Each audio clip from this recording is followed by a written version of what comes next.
Today we are looking at the most valuable Marvel comics published during the year 1982. These are Copper Age gems. Lots of key issues here. We're going to be basing our list based on the raw price guide values in the Overstreet annual price guide, and we're going to see the growth of these books over the years.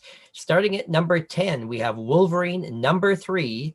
It ranks as the 10th most valuable comic of 1982, and on my chart you'll see it ranks 54th most valuable Marvel comic of the entire decade of the 1980s. In the Overstreet price guide, you can see it's been stalled at $60 in near mint 9.2 raw grade for the last number of years. Highly collected, this series. Not too hard to find, though, as you'll find with most of the books on our list. We're getting into books that are fairly common as more and more people have started to speculate and save their comics. So let's look at Wolverine number 3 more in notice a few more things. Yes, this is the Wolverine limited edition 4-issue mini-series. First time Wolverine was focused, and this makes this one of the first highly speculated and hoarded comic books ever published in the direct market in the early 80s. Classic covers in the entire series with covers by Frank Miller. Wolverine number 3, of course, is the 3rd issue. There are 8 copies graded 9.9 on the CGC Census. Overall, there are over 4,600 copies graded by CGC so far, with 1,950 copies grading 9.6 or higher. Heritage has sold 57 copies in the last 20 years. Here we see the direct edition on the left and the newsstand edition. The Spidey photo appears in the direct edition in the barcode box in the bottom left corner. Now, generally at this time, newsstand editions are still more common. However, this book would have been highly hoarded by many collectors. So you need to check eBay sales and just kind of compare how many direct editions versus newsstands are really up for sale right now. In the Overstreet price guide, we can see the last few years this book has been stalled in all grades from low to high. So check out eBay and the gpanalysis.com to see how graded copies are selling. Of course, most people hunting out those 9.8s, and those will be breaking records all the time. On the Census, we have the 8 9.9s and 779 9.8. So there's a bunch of them out there. And a lot of people now getting hooked on these Canadian price variants with a 75-cent cover price. There are only 45 copies graded, including 7 9.8s. Number 9 of the year is Wolverine number 2, basically in the same price range, which is why they're back to back. So let's just take a closer look. Basically same details. There are 6 9.9s, over 5,000 copies graded in total, over 2,000 9.6s or better. Nice blue background cover. Again, Overstreet prices stalled the last few years in all conditions. There are 857 9.8s. There are 50 of the Canadian price variants graded, including 5 9.8s. Number 8 on our list is a unique one. Marvel Super Special. This is a magazine-sized comic, and it features the full movie adaptation of the classic sci-fi movie Blade Runner. This is issue number 22. It ranks as the 51st most valuable Marvel comic of the 1980s.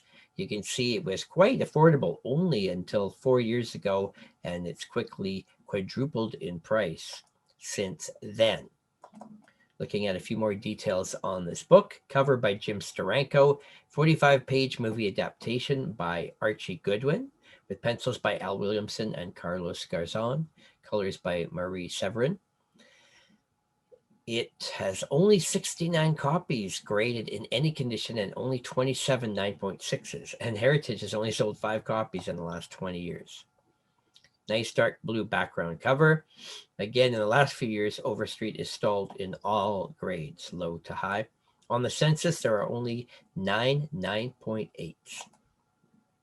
So this is a modern key. It's only been a hot book in the last few years. Not many people jumping on this one yet. So watch that. The CGC copies, there are not many out there. Number 7 on the list is interesting. Marvel Movie Showcase featuring Star Wars. This is a super thick issue. It's a reprint of the original Star Wars number 1 to 3 from 1977. It ranks as 49th most valuable of the decade of the 1980s. You can see it's had huge growth since the comeback of the new Star Wars movies. And it's gone from $5 to $65 in just the last 7 years alone. People realizing how tough this is to find. It's got a $1.25 cover price, which is quite high at that time. It's a 64-page issue. And of course, it features reprints of the original first appearance of all the major key characters from the original Star Wars movie. And again, on the Census, not many copies graded, only 166 in total, with 52 9.6s or higher. Heritage has only sold 8 copies ever. Notice it reprints the image from Star Wars number 1, the original from 1977. On the Census, there are only 18 9.8s. There's a Canadian price variant, and there's only one 9.8 of that book. Number 6 of the year, G.I. Joe, A Real American Hero, one of the most popular long-running ongoing series to debut this year, ranks 30th of the entire decade. This is the number 1 issue, which of course is why it's in the highest demand. And it's coming up on its 40th anniversary. It features the first appearance, including major characters such as Snake Eyes, Scarlet, Hawk, the Baroness, and Cobra Commander. Print run estimated at 200,000 copies. There are 3 copies graded 9.9 on the CGC Census. Over 3,500 copies graded by CGC, with over 1,500 9.6s or better. Even Heritage has sold over 200 copies. This is a major key book that everybody wants in their collection. Classic cover, red background. Overstreet price guide, low grades not moving at all, but high grades continue to sneak up a little bit each year in raw grades.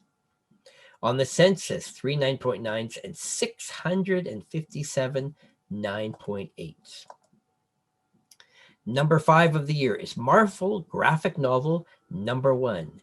And this is an early graphic novel. It's actually oversized. And it features the death of Captain Marvel storyline. There are at least 9 different printings of this graphic novel. Hefty cover price at the time, $5.95. Can you imagine? That would be about $40 in current money. Very expensive to get into this graphic novel. And of course, it features the classic tale of Captain Marvel battling Thanos. And of course, Fantastic Four, X-Men, and Spider-Man all appear in this story, written and drawn by Jim Starlin. This is considered a classic of the 80s. But on the CG Census, not many copies. Again, 192 overall, only 85 9.6s or better. Heritage has sold 10 copies. So you got to be watching to see which printing you're actually buying, with 9 of them out there. In the Overstreet price guide, just small growth in all conditions. On the Census, there are only 42 9.8s. Notice many of the later printings have also been graded, so technically they appear to be rarer. But I don't have print run information on all of these different printings. Number 4 of the year, one of the most classic books of the 80s, fairly common, but everybody wants this in their collection. It is Wolverine number 1, and it is the first issue of the classic 4-issue miniseries. The first solo Wolverine comic, drawn by Frank Miller. There are 3 copies graded 10.0. Unbelievable, because there are so many copies. This is the most graded comic book of the entire decade. Classic cover. Over 14,000 copies graded by CGC in all conditions, and almost 7,000 9.6s or better. Heritage has sold over 200 copies.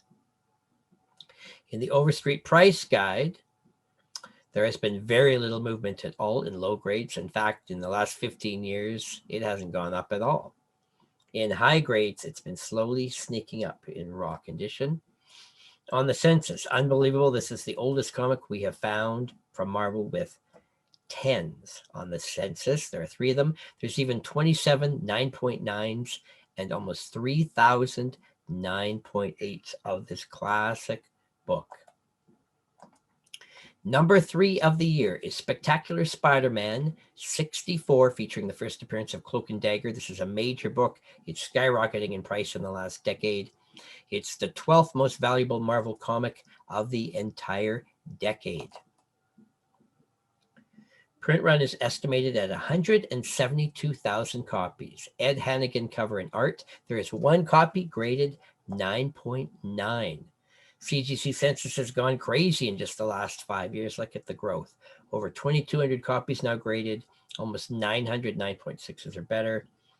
And Heritage has sold 65. Green background. In the Overstreet price guide, you can see in low grades, it's even tripled in price. There's a lot of movement in this book. It's gone up 9 times in just the last 7 years in high grade. On the Census, there's 9.9, 279, 9.8.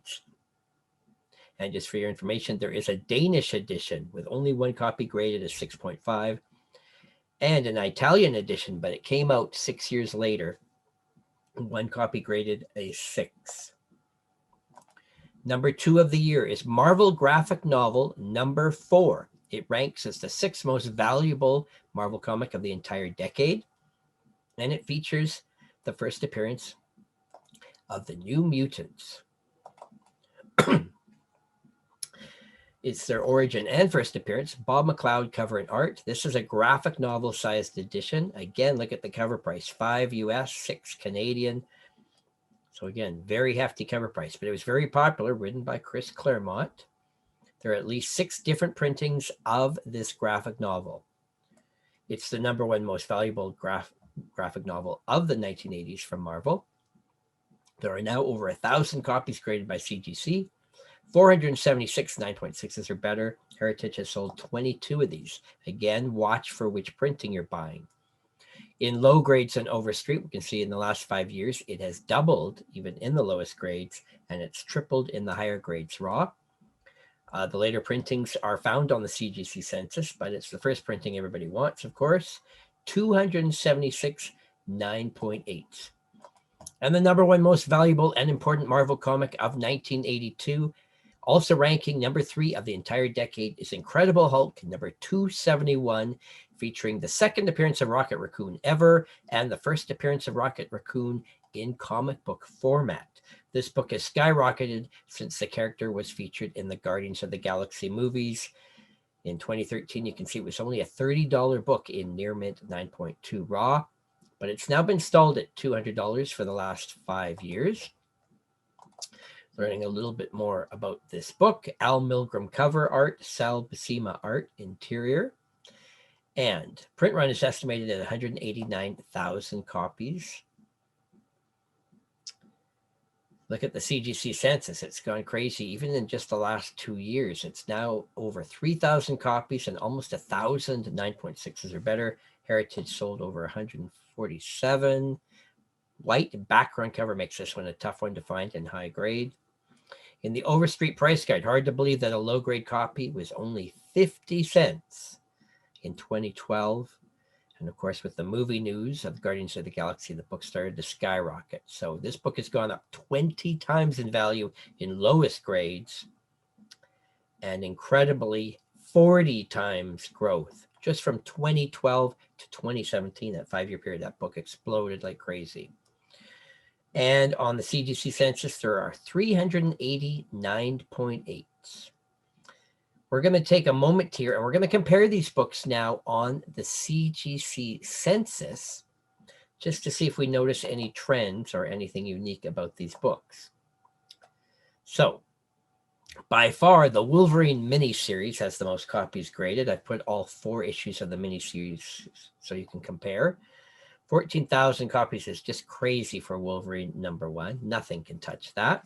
But if we don't include the Wolverine books, it's actually G.I. Joe number 1, which has 3,500 copies graded in total.